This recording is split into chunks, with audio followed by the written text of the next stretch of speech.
Welcome to your northbound flight on the Emirates airline. Thank you. On your journey, you'll be surrounded by unique views and some of London's great untold What's unique views? Here's just a few of the sights and discoveries that await you in this fascinating area of London. Wow. The Emirates airline is the latest way to cross the Thames. Rising to 90 metres at its peak, it's also the highest. But in 1843, hidden from view just beyond the buildings of Canary Wharf, a Thames crossing opened that was 23 metres below the river's surface.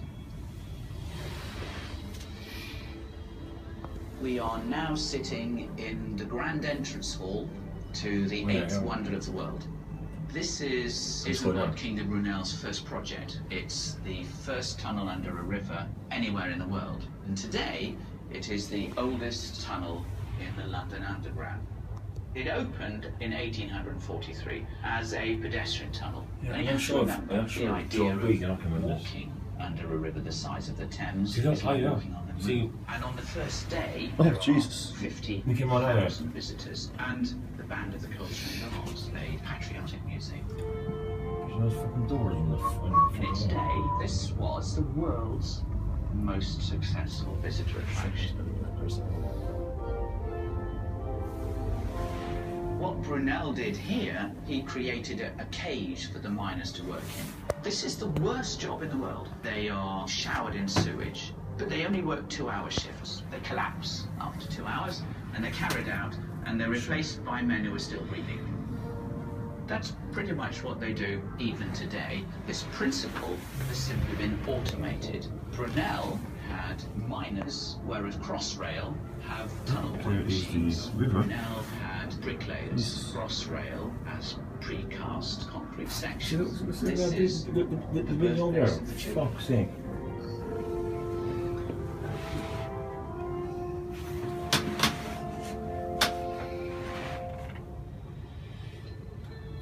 Looking east, away from the city, you can see another impressive feat of British engineering, the Thames Barrier. It's one of the largest movable flood barriers in the world, and it's been protecting London for more than 30 years. There's a Thames Barrier, isn't it? The original design criteria is to protect against a 1 in 1,000 flood in the year 2030.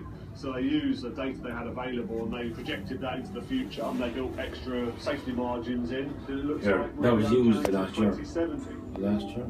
The barriers comprise of 10 gates, the largest of which are 3,300 tonnes, approximately a third of an Eiffel Tower's worth of metal in each one, and they rotate into position. The barrier protects against an area of land with about 1.25 million people. If you're walking along the south bank, if you can imagine another 3.5 metres of concrete obstructing your view, that's what the barrier protects against. Anyway, I Port walked of London on has been a car. centre for trade since Roman times. By the 1800s, it was the busiest port in the world, and a series of huge enclosed docks were built, surrounded by high walls, to protect cargo from thieves and pirates. The docks stretch from Tower Bridge to City Airport, and the Museum of London Docklands is preserving the history of this crucial trading hub.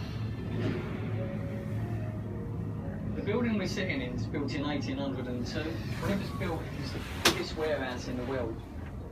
The Romans first settled on the Thames, and obviously the Vikings came after the Romans. And all throughout history, there's always been lots and lots of trade. There was loads and loads of pirates. In actual fact, there's a gibbet cage. He wasn't executed in a gibbet cage. He used hung, and then he